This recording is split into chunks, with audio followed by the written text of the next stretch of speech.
Good morning, everyone. Happy Friday. It is the last day of the first month of 2020.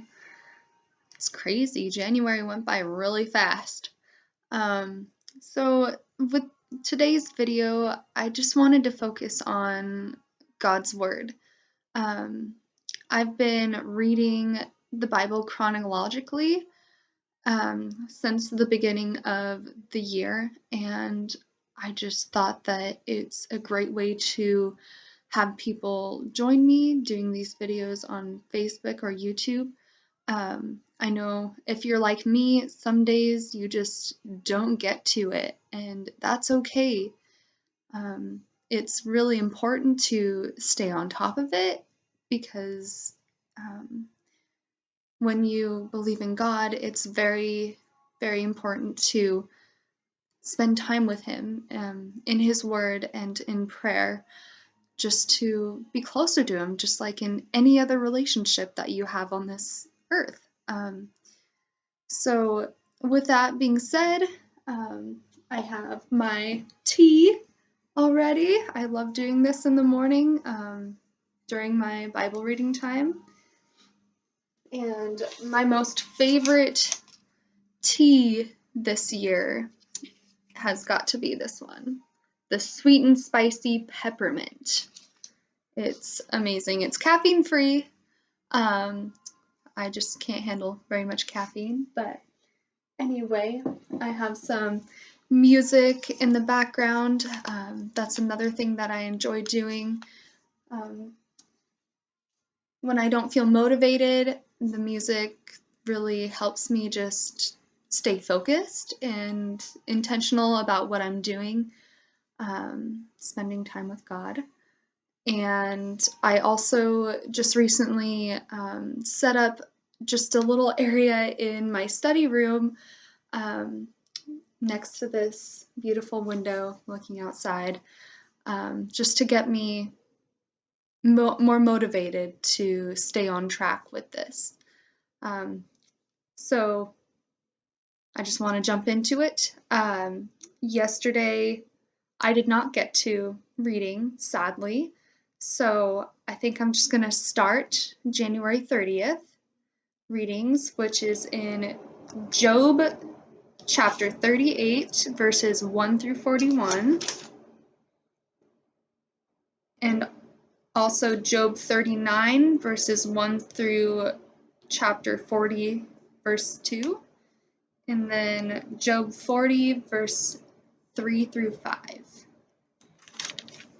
And then I'll post another video for today's reading as well, just so that you can follow along that way. Anyway, I'll take a little tea break, and I'll start reading to you guys. So January 30th, the Lord challenges Job. Then the Lord answered Job from the whirlwind, "Who is this that questions my wisdom with such ignorant words? Brace yourself like a man, because I have some questions for you, and you must answer them. Where were you when I laid the foundations of the earth? Tell me, if you know so much. Who determined its dimensions and stretched out the surveying line? What supports its foundations, and who laid its cornerstone, as the morning stars sang together and all the angels shouted for joy? Who kept the sea inside its boundaries as it burst from the womb, and as I clothed it with clouds and wrapped it in thick darkness? For I locked it behind barred gates, limiting its shores. I said, this far and no further will you come. Here, your proud waves must stop. Have you ever commanded the morning to appear and caused the dawn to rise in the east? Have you made daylight spread to the ends of the earth, to bring an end to the night's wickedness? As the light approaches, the earth takes shape like clay pressed beneath a seal. It is robed in brilliant colors. The light disturbs the wicked and stops the arm that is raised in violence. Have you explored the springs from which the seas come? Have you explored their depths? Do you know where the gates of death are located? Have you seen the gates of utter gloom? Do you realize the extent of the earth? Tell me about it if you know. Where does light come from, and where does darkness go? Can you take each to its home? Do you know how to get there? But of course you know all of this, for you were born before it was all created, and you are so very experienced. Have you visited the storehouses of the snow, or seen the storehouses of hail? I have reserved them as weapons for the time of trouble, for the day of battle and war. Where is the path to the source of light? Where is the home of the east wind? Who created a channel for the torrents of rain? Who laid out the path for the lightning? Who makes the rain fall on barren land in a desert where no one lives? Who sends rain to satisfy the parched ground and make the tender grass spring up? Does the rain have a father? Who gives birth to the dew? Who is the mother of the ice? Who gives birth to the frost from the heavens? For the water turns to ice as hard as rock, and the surface of the water freezes. Can you direct the movement of the stars, binding the cluster of the Pleiades, or loosening the cords of Orion? Can you direct the constellations through the seasons, or guide the bear with her cubs across the heavens? Do you know the laws of the universe? Can you use them to regulate the earth? Can you shout to the clouds and make it rain? Can you make lightning appear and cause it to strike as you direct? Who gives intuition to the heart and instinct to the mind? Who is wise enough to count all the clouds? Who can tilt the water jars of heaven when the parched ground is dry and the soil has hardened into clods? Can you stalk prey for a lioness and satisfy the young lion's appetites as they lie in their dens or crouch in the thicket? Who provides food for the ravens when their young cry out to God and wander about in hunger? So the title of the rest of this is The Lord's Challenge Continues, and it's Job 39 verse 1 through chapter 40 verse 2.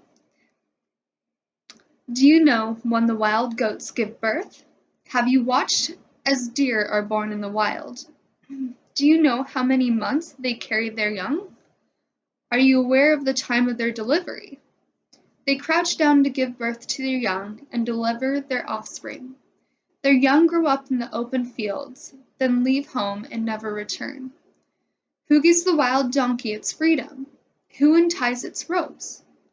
I have placed it in the wilderness. Its home is the wasteland. It hates the noise of the city and has no driver to shout at it. The mountains are its pasture land, where it searches for every blade of grass. Will the wild ox consent to being tamed? Will it spend the night in your stall?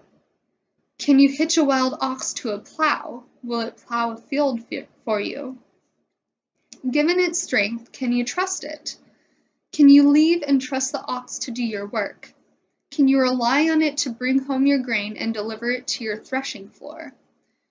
The ostrich flaps her wings grandly, but they are no match for the feathers of the stork. She lays her eggs on top of the earth, letting them be warmed in the dust.